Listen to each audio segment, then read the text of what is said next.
T'es-tu déjà rendu compte que parfois il semble que ton bonheur dépend davantage des messages de quelqu'un que de ton propre bien-être? Eh bien, il est temps de couper ce fil invisible qui te maintient lié aux fluctuations émotionnelles des autres. La dépendance émotionnelle n'est rien d'autre qu'un jardin hors de contrôle, des plantes qui poussent à tout va, pendant que tu attends que quelqu'un d'autre s'occupe de l'arrosage. Dans cette vidéo, je vais t'apprendre comment. La philosophie te dirait que toi seul as le contrôle sur tes émotions, à partir de 10 infaillibles que je vais te révéler juste après.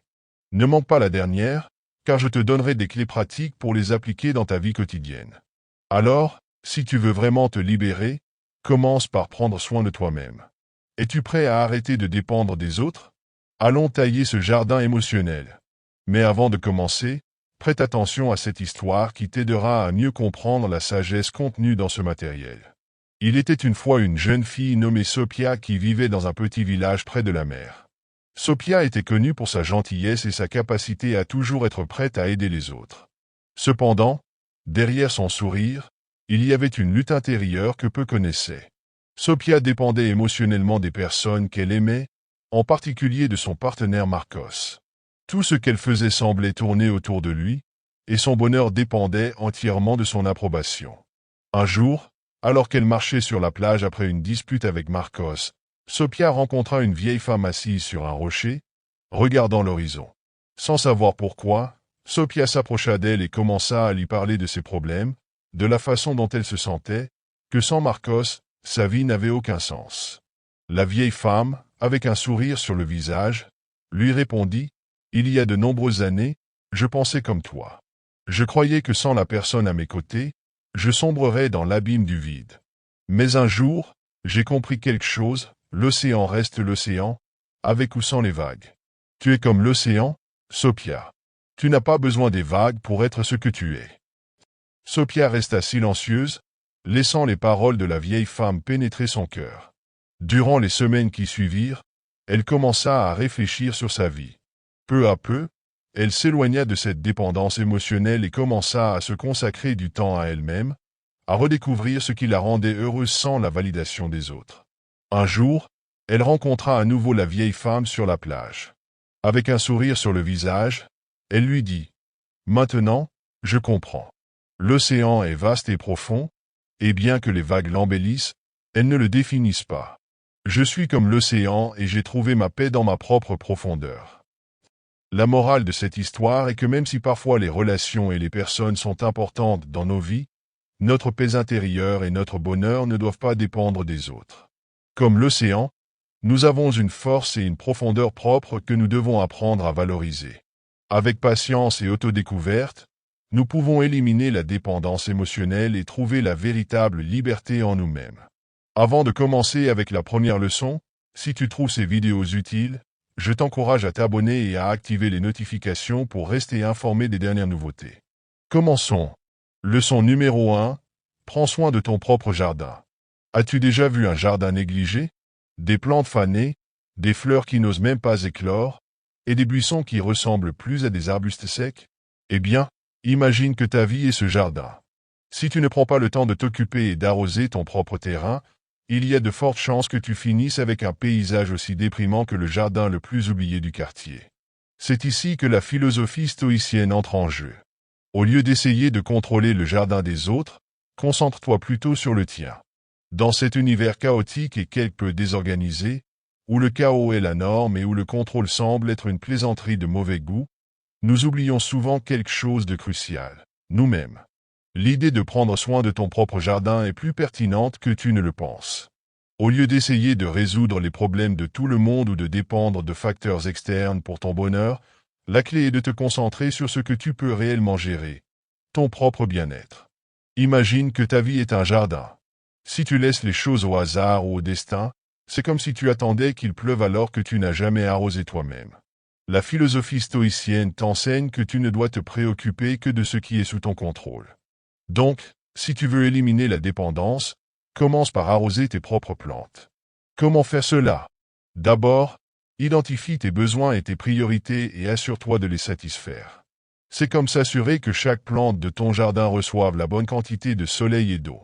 Peut-être as-tu besoin de plus de temps pour toi-même, Ou peut-être as-tu besoin de couper ces pensées négatives, comme s'il s'agissait de mauvaises herbes qui étouffent tes fleurs. Le soin de soi n'est pas un luxe, c'est une nécessité. Parfois, nous nous empêtrons dans la dépendance émotionnelle en cherchant à l'extérieur ou en espérant que d'autres résoudront nos problèmes. Mais ne serait-il pas plus sage de réparer ton propre jardin plutôt que d'attendre que d'autres viennent faire le travail à ta place? Accepte que toi seul peux prendre soin de tes émotions et de tes décisions. Il n'y a pas de jardinier magique qui puisse le faire à ta place. Pour cela, établis des limites claires et fais une auto-analyse constante. Si tu réalises que tu mets ton bonheur entre les mains des autres, il est peut-être temps de mettre fin à cette dépendance. La philosophie stoïcienne suggère que nous devons nous concentrer sur notre vertu et non sur les résultats externes. Donc, au lieu de chercher l'approbation ou de dépendre de facteurs externes, apprends à trouver la satisfaction dans ton propre jardin. À la fin de la journée, ta vie est ton jardin, et le plus beau jardin est celui qui a été soigné et cultivé avec amour et attention. Alors, au lieu de te focaliser sur ce que font les autres ou d'attendre que le monde change pour le meilleur, consacre du temps à prendre soin de toi. Fais-le avec la même dévotion que tu mettrais à faire fleurir un jardin. Souviens-toi, si tu veux un jardin vibrant et plein de vie, commence par l'arroser toi-même. La philosophie stoïcienne te le dirait, et probablement toi aussi, si tu savais à quel point ton propre jardin est important. Écoute bien ce que je te dis, mon ami, le jardin.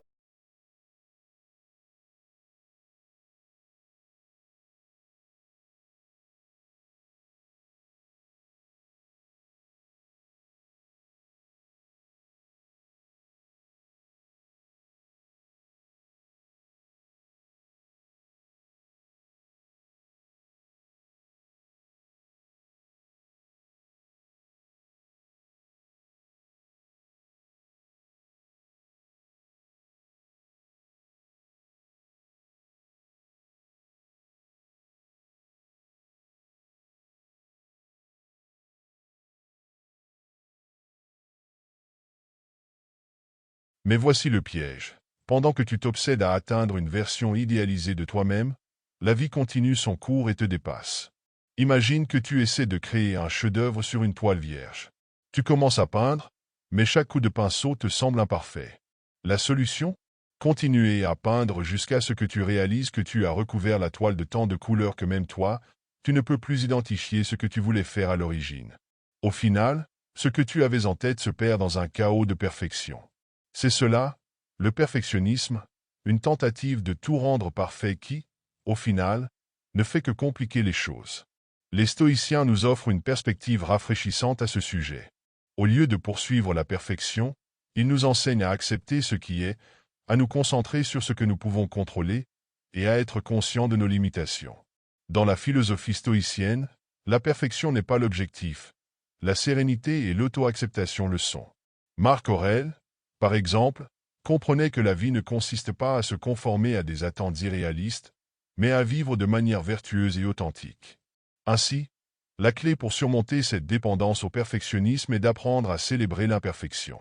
Chaque erreur que tu fais, chaque échec, est une occasion d'apprentissage. La vie est pleine de nuances et d'imprévus, et c'est précisément ce qui la rend si belle. Au lieu de te flageller pour les petites imperfections, vois-les comme des marques d'expérience, des souvenirs de ton parcours. Alors, arrête de chercher la perfection et commence à embrasser qui tu es, avec toutes tes imperfections. L'important est de te concentrer sur l'amélioration constante, pas sur la perfection inatteignable. Souviens-toi, les étoiles brillent dans le ciel non pas parce qu'elles sont parfaites, mais parce qu'elles sont uniques et authentiques. Sois cette étoile, sois le jardinier de ton propre jardin et permets-toi de grandir sans les fardeaux du perfectionnisme. Leçon numéro 3. Ne te compare pas aux autres. Quand on parle de dépendance émotionnelle, il est essentiel d'évoquer le piège des comparaisons. As-tu déjà remarqué combien de fois nous nous comparons aux autres dans notre vie quotidienne? Il est très courant de passer du temps à se mesurer aux réussites, aux apparences et aux réussites des autres. Mais, sérieusement, quel est l'intérêt de faire cela? Si tu es encore coincé dans cette spirale, laisse-moi te rappeler que la comparaison est le voleur de la joie. La comparaison peut créer un sentiment de manque en nous, un vide intérieur qui nous pousse à nous demander pourquoi nous ne sommes pas à la hauteur. Mais la réalité est que chaque personne est un monde à part. Tu es unique avec tes propres luttes et tes propres victoires. En te comparant aux autres, tu es en train de te juger avec des critères qui ne t'appartiennent pas. Imagine un instant que tu sois une belle fleur, mais au lieu de te concentrer sur ton éclat, tu passes ton temps à regarder les autres fleurs du jardin et à te demander pourquoi tu n'es pas aussi belle qu'elles. Voilà le piège. Dans ce contexte, la philosophie stoïcienne nous enseigne que notre valeur ne doit pas être déterminée par ce que font les autres. Au lieu de cela, concentre-toi sur ta propre vertu et sur ce que tu peux faire pour t'améliorer. Si tu es dans une compétition, que ce soit avec toi-même. L'idée est de faire des comparaisons saines, non pas pour te dévaloriser, mais pour mesurer tes progrès par rapport à tes propres objectifs. N'oublie pas que la vie est une course unique et personnelle. Ne te laisse pas emporter par les apparences des autres. Chaque personne a son propre chemin, ses propres luttes et ses propres triomphes. Embrasse qui tu es, avec tous tes défauts et imperfections, et rappelle-toi que tu es sur ta propre voie. Leçon numéro 4, apprends à dire non. Peut-être que tu te sens coupable à chaque fois que tu refuses une demande d'aide ou un service. Mais laisse-moi te dire une chose, savoir dire non est une compétence essentielle pour éliminer la dépendance émotionnelle. Imagine un instant que tu sois un super-héros, mais pas n'importe quel super-héros. Un super-héros épuisé qui doit faire face à des demandes constantes. Un jour, tu réalises que tu n'as plus de force pour sauver le monde. C'est ici que la clé réside. Pour pouvoir aider les autres, tu dois d'abord prendre soin de toi. Dire non est un acte de respect envers toi-même. Cela signifie que tu reconnais tes limites et que tu choisis de te prioriser. Cela ne fait pas de toi une personne égoïste.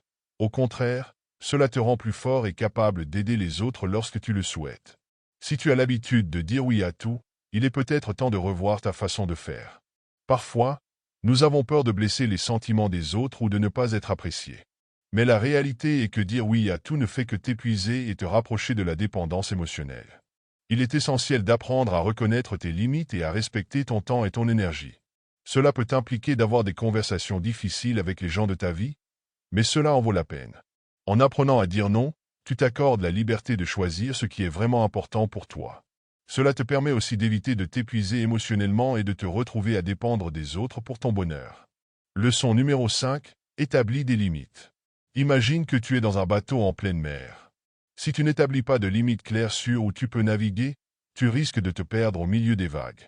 Établir des limites saines est essentiel pour préserver ton bien-être émotionnel. Cela signifie que tu dois être conscient de tes besoins et savoir quand dire non à des comportements qui t'affectent négativement. Les limites ne sont pas un signe de faiblesse, mais un acte de force. Elles t'aident à maintenir une distance saine avec les personnes ou les situations qui nuisent à ton équilibre émotionnel. Lorsque tu établis des limites claires, tu te protèges de l'influence négative des autres. N'oublie pas que tu as le droit de t'entourer de personnes qui respectent tes limites et qui te soutiennent dans ton cheminement personnel.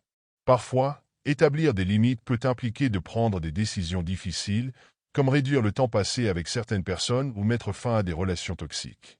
Mais rappelle-toi que la santé mentale est ta priorité. En te protégeant des influences négatives, tu crées un environnement propice à ton bien-être émotionnel et à ta croissance personnelle. Leçon 6. Pratique la gratitude. La gratitude est souvent perçue comme une simple politesse ou un acte occasionnel. Cependant, elle va bien au-delà de cela, c'est un état d'esprit qui transforme notre manière de percevoir le monde. Dans un monde où l'insatisfaction et la recherche incessante du bonheur semblent être la norme, la gratitude offre une alternative radicale. Elle nous invite à reconnaître et à apprécier ce que nous avons déjà, plutôt que de nous concentrer sur ce qui nous manque. Des études montrent que la pratique de la gratitude peut avoir un impact positif sur notre santé mentale et physique. Selon des recherches menées par Robert Raymond, psychologue à l'Université de Californie, ceux qui tiennent un journal de gratitude rapportent des niveaux plus élevés de bien-être et de satisfaction dans leur vie. Ils se sentent également plus motivés à atteindre leurs objectifs, car la gratitude renforce leur sentiment d'accomplissement. La citation de Cicéron, « La gratitude est non seulement la plus grande des vertus, mais elle est aussi la mère de toutes les autres », souligne que la gratitude est à la base de nombreux comportements positifs. En développant cette vertu, nous cultivons non seulement notre propre bonheur, mais nous favorisons également des relations plus saines et plus positives avec les autres. Il existe de nombreuses façons de pratiquer la gratitude au quotidien. Voici quelques méthodes efficaces. Tenir un journal de gratitude. Consacrez quelques minutes chaque jour à écrire 3 à 5 choses pour lesquelles vous êtes reconnaissant.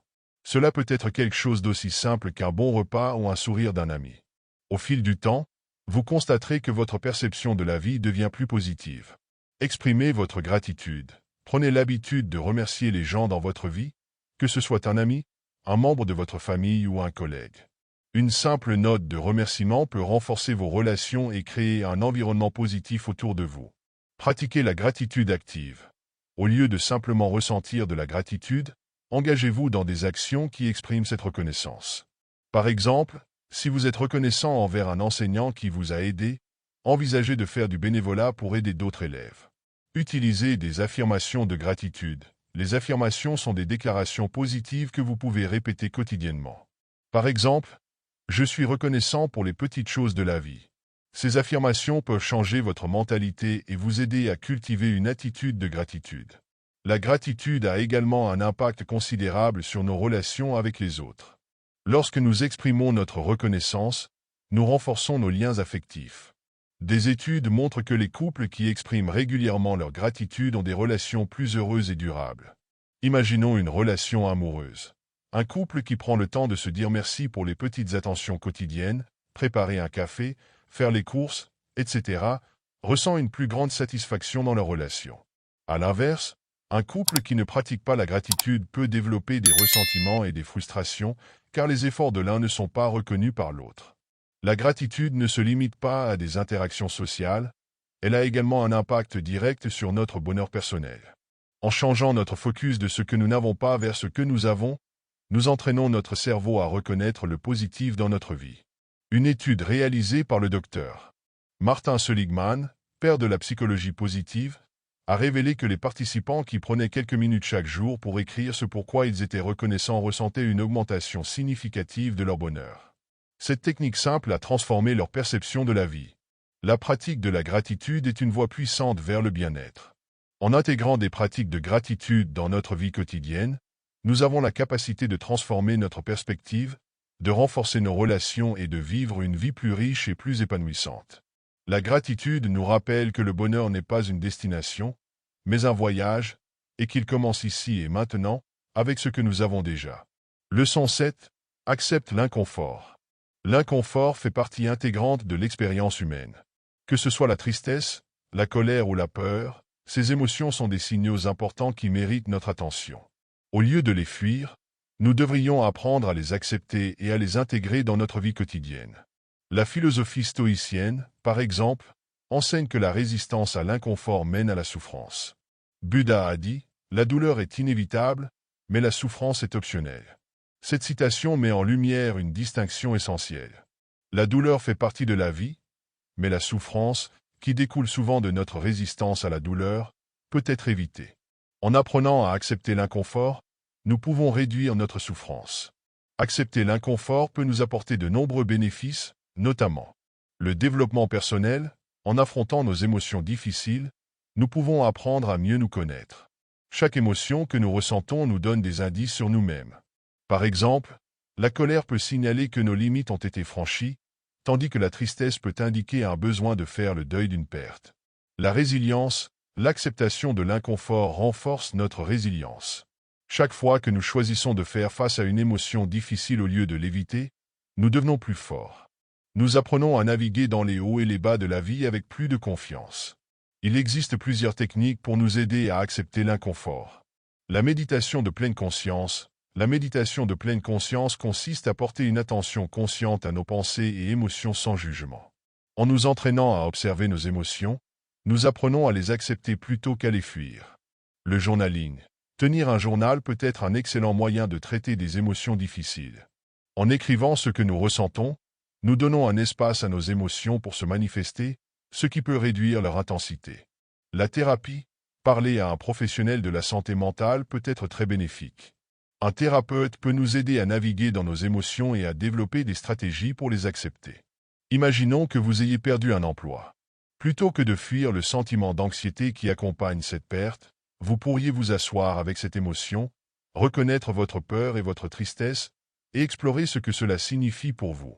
Cette acceptation peut vous mener à une réflexion constructive sur vos objectifs professionnels et personnels. La peur de l'inconnu est l'une des principales raisons pour lesquelles nous évitons l'inconfort. Nous avons tous des doutes et des incertitudes concernant l'avenir. Cependant, accepter que l'inconnu fait partie de la vie peut nous libérer de la paralysie décisionnelle. Le poète René Maria Rilke a écrit Il faut avoir le courage d'être seul et de se retrouver face à soi-même. Cette citation rappelle que l'inconfort peut également être une opportunité de croissance. En affrontant nos peurs et en nous exposant à l'inconnu, nous découvrons souvent des facettes de nous-mêmes que nous ignorions. Accepter l'inconfort est une compétence essentielle pour naviguer dans la vie. En faisant face à nos émotions difficiles, nous nous donnons la possibilité de grandir et de nous transformer. Plutôt que de voir l'inconfort comme un ennemi, nous devrions le considérer comme un compagnon de route. Chaque émotion, qu'elle soit douloureuse ou désagréable, est une chance d'apprendre sur nous-mêmes et d'évoluer vers la version la plus authentique de nous-mêmes. Leçon 8. Apprends à être seul. La solitude est souvent mal perçue dans notre société moderne. Elle est souvent associée à l'isolement, à la tristesse ou à l'ennui. Cependant, apprendre à être seul est une compétence essentielle pour notre développement personnel. Henri David Thoreau a dit « La plus grande partie de la solitude est de ne pas être capable d'être seul avec soi-même. » Cela souligne l'importance de se reconnecter à soi-même dans un monde bruyant et distrayant. Passer du temps seul présente de nombreux avantages. D'abord, autoréflexion, la solitude nous donne l'occasion de réfléchir à nos pensées et à nos émotions.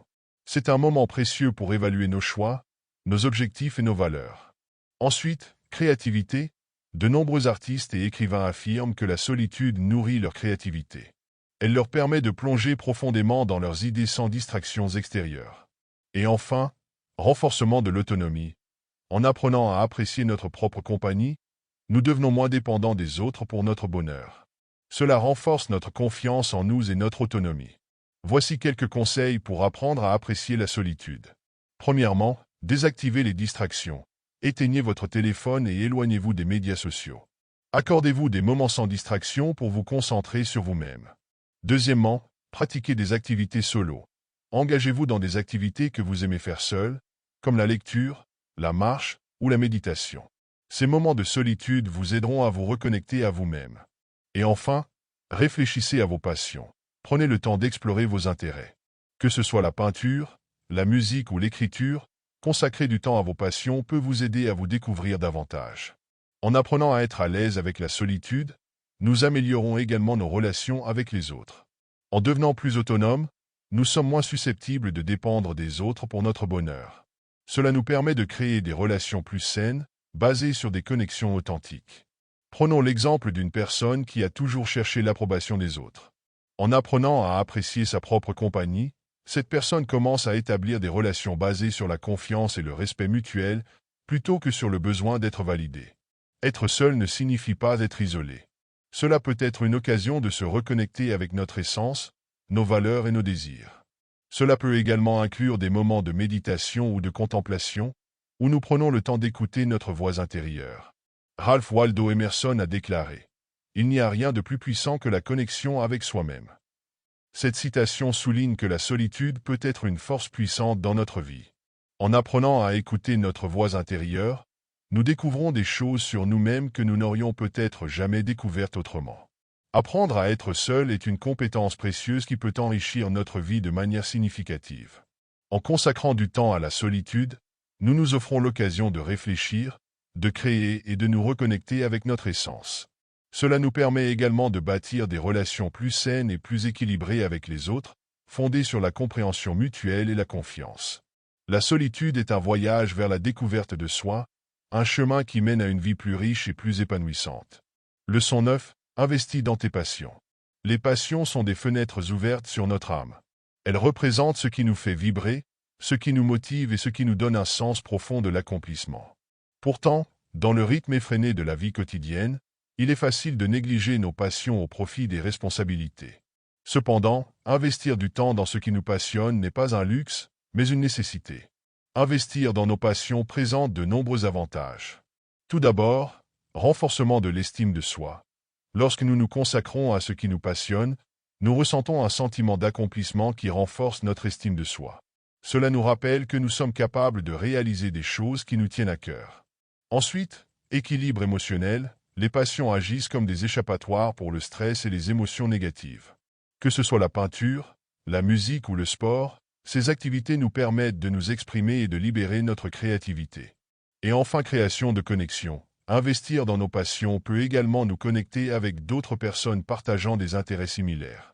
Cela crée des opportunités d'échanges enrichissants et de collaboration. Voici quelques étapes pour vous aider à identifier vos passions et à y investir. Réfléchissez à ce qui vous inspire. Prenez le temps de vous demander ce qui vous excite réellement.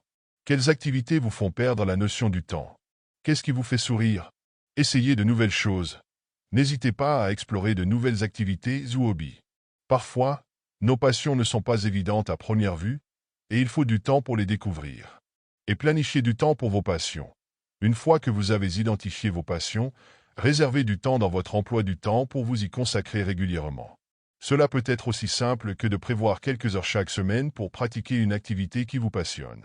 David Foster Wallace a souligné « Ne perds pas ton temps à poursuivre des passions.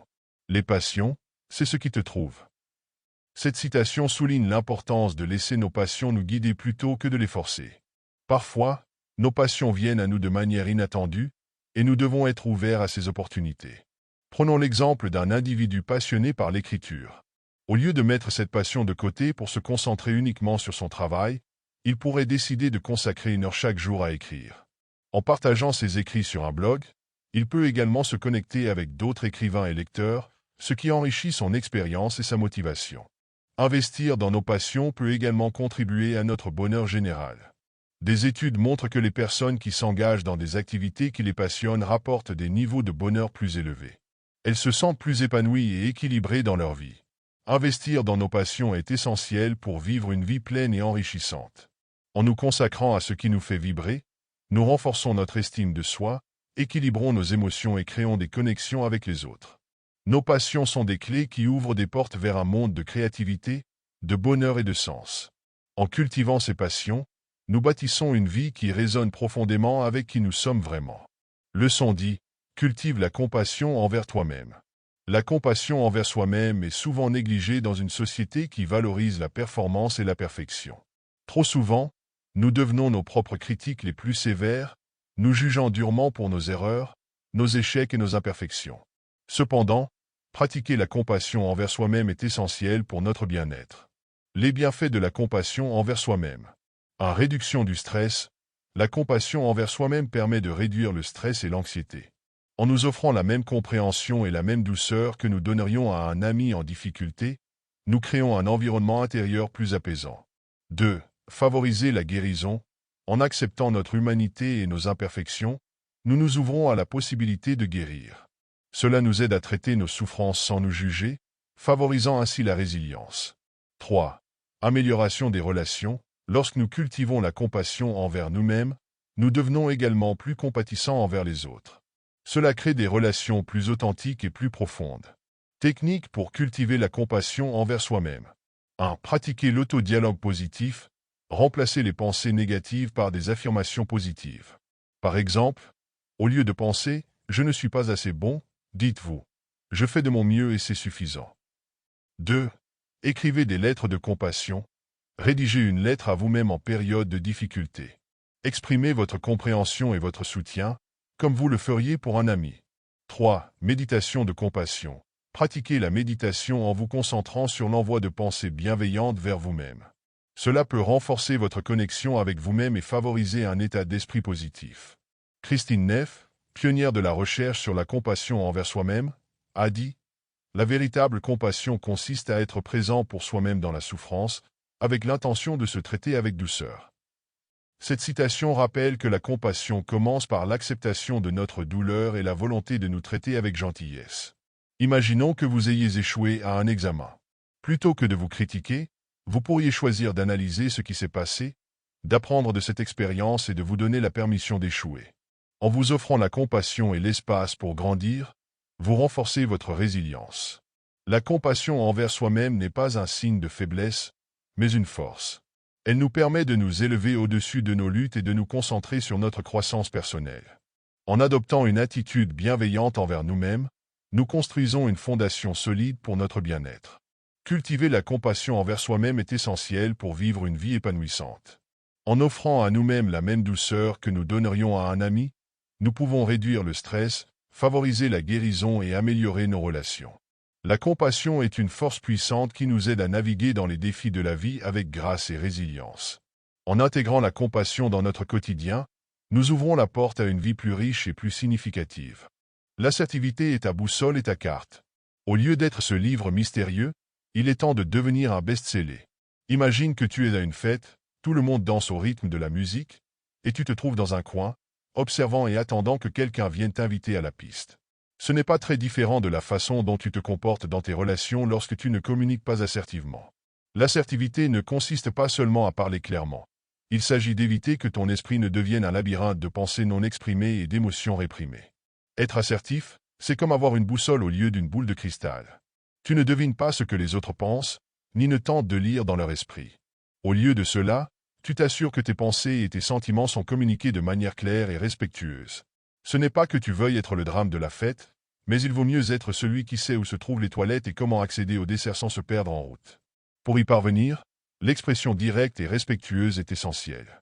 Imagine que tu sers une boisson. Si tu renverses quelque chose, tu ne te contentes pas de regarder la flaque en attendant qu'elle se nettoie toute seule.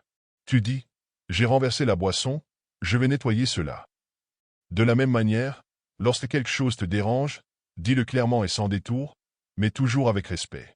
C'est comme si tu étais le serveur de tes propres sentiments. Utiliser le « je » au lieu du « tu » est également important. Au lieu de dire « tu m'ignores toujours », essaie de dire « je me sens ignoré quand tu ne m'écoutes pas ». Cela change l'accent de l'accusation de l'autre personne à l'expression de l'impact que la situation a sur toi. C'est comme si tu changeais la direction de la conversation de l'accusation vers la compréhension. En outre, l'écoute active est cruciale. Ce n'est pas suffisant de parler, tu dois aussi écouter. Imagine que tu es en conversation avec quelqu'un qui raconte une histoire ennuyeuse sur son chat. Au lieu de regarder ta montre et d'attendre ton tour pour parler, écoute réellement et implique-toi. Cela améliore non seulement la communication, mais renforce également le lien entre toi et les autres. Être assertif ne fait pas de toi un super-héros avec une cape, mais cela te donne définitivement la force d'affronter les tempêtes émotionnelles sans perdre ton cap. En communiquant de manière assertive, tu évites non seulement les pièges de la dépendance émotionnelle, mais tu construis également des relations plus authentiques et équilibrées. La philosophie stoïcienne enseigne que le contrôle de nos émotions et la clarté dans notre communication sont fondamentaux pour une vie tranquille. Alors, la prochaine fois que tu te trouves coincé dans le labyrinthe des sentiments non exprimés, souviens-toi que ta voix est ton super pouvoir. Qu'il te soit bien clair ce que je te dis, mon ami, la liberté émotionnelle commence là où la communication honnête et respectueuse s'arrête. Si tu as lu jusqu'ici, écris dans les commentaires, mieux vaut seul que mal accompagné. Je suis impatient de lire tes expériences réussies. Je t'invite à t'abonner, à activer les notifications et à commenter pour que YouTube reconnaisse que ces vidéos sont utiles pour des personnes comme toi. Cela nous motive à continuer à créer du contenu similaire à l'avenir. Je te suggère de consulter les 2 dernières vidéos que nous recommandons. Je te remercie sincèrement pour ton temps et ton soutien. À bientôt pour notre prochaine aventure.